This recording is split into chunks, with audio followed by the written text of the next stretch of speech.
great to be up here. Thank you for coming tonight. Great to have members of the Emily Blunt fan club here tonight, all of you. And Emily, the coolest thing you did was marrying John. In case you haven't figured it out, we love John. And get back on TV, John, please. Hurry up. Anyway, how many of you remember those Porky Pig cartoons? I hated them. I hated them as did every other stutterer in the movie. The ending of the cartoon, That's All Folks, just made me cringe in my seat as my friends kind of glared at me out of the corner of their eye. Some even imitated Porky stammer right to my face. At least the older guys did. My nose has been broken a couple of times because of that look. But the choice was either to feel sorry for myself as I left the movie with my friends, or to just move on and do something about it. My best mentor growing up, as I walked through our apartment, very blue, bemoaning That's All Folks, was my mom. And her advice was, my name was Sweetheart back then. Sweetheart, because you're a stutterer, you're going to just have to work a little harder and be a little smarter than the rest of them. And you can never settle for anything less than an A. Rose Flaum took me to every speech therapy program known to man when I was that age, and nothing really helped. Then I found something called the Hollins Communications Research Institute, and a couple of graduates with me, John Stossel went there, and Arthur Blank went there at different times, but that was an intensive 3-week program, 8 in the morning till 9 at night, every day for 3 weeks. And Hank Kessler, who was here tonight from Bristol Myers, went there as well, a little more recently than me. And the killer was, as we know, the telephone is the devil's instrument of the stutterer, right? Stutterers hate the phone. And every night, after our speech therapy program, we have to call the local shopkeepers and say, how late are you open? And the shopkeeper said they knew it was Holland Stutterer's Corner, but they never hung up on us, but we practiced every night. And every week we moved to a different speech program, but how late are you open? They never hung up on us. God bless them. For once in my life, I was fluent.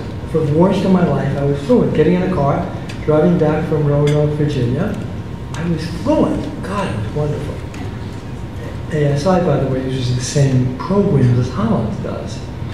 But one of the toughest times, and I'm sure all us stutterers in the room went through something like this, one of the most toughest times in my life is when I didn't get the general manager's job for Letterly Laboratories. That's where Tony Huber worked. He worked in global, and I was US. And Tony doesn't know this story. I received a wonderful offer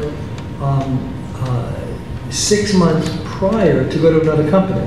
Human Resources said, Sandy, I was Sandy back then, Sandy, you're in line to be the general manager next year, you can't leave. We'll match the offer though, but you can't leave, okay? You're gonna stay. I didn't get the job. They gave it to a manufacturing guy, and I left the firm very depressed, very angry, and very disillusioned that this would happen.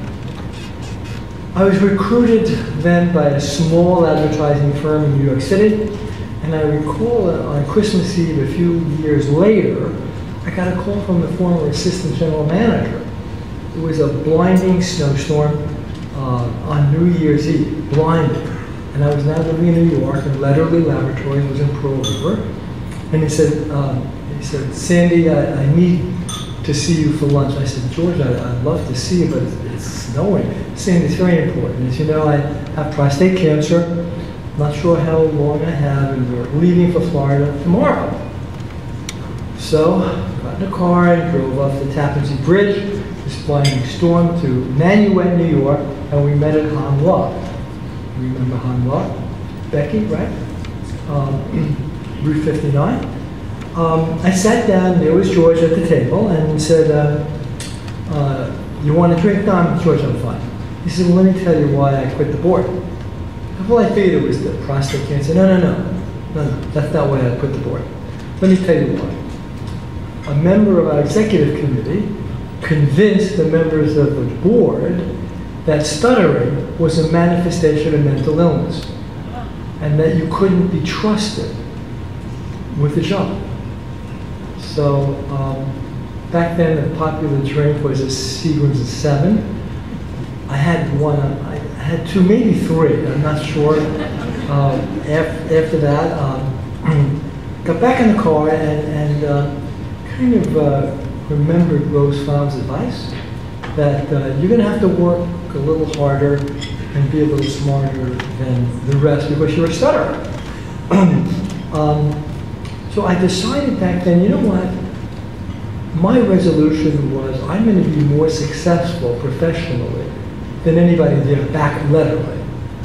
And we were able to build this little agency in New York, URRACT Becker, to number 15, in 15 years, to number 2 in the world.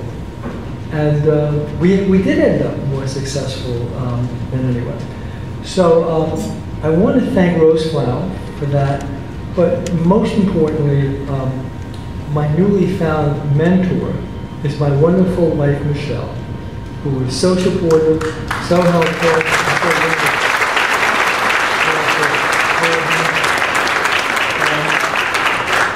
So I'm blessed today to be able to give back to my fellow stutterers through the Rose Flaum Foundation, to any student or college student, graduate student who can't afford stuttering therapy.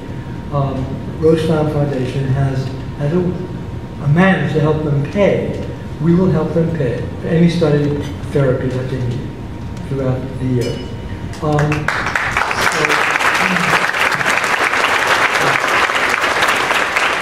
I really, truly want to thank our wonderful members of the board. I serve on many not-for-profits. Actually, not-for-profit boards are more interesting than my job today. But this is the best board I've ever been on. Incredible people, wonderful people, so committed to stuttering therapy and helping stutterers. I love them all. So I want to thank them. And to our young stutterers here in the room, a little bit of advice. When you're up against a challenge, personal or professional, just remember Rose Flaum's advice. You just have to work a little harder and be a little smarter than all the good, fluent speakers out there. Right? Yeah. Right. Thank you very much.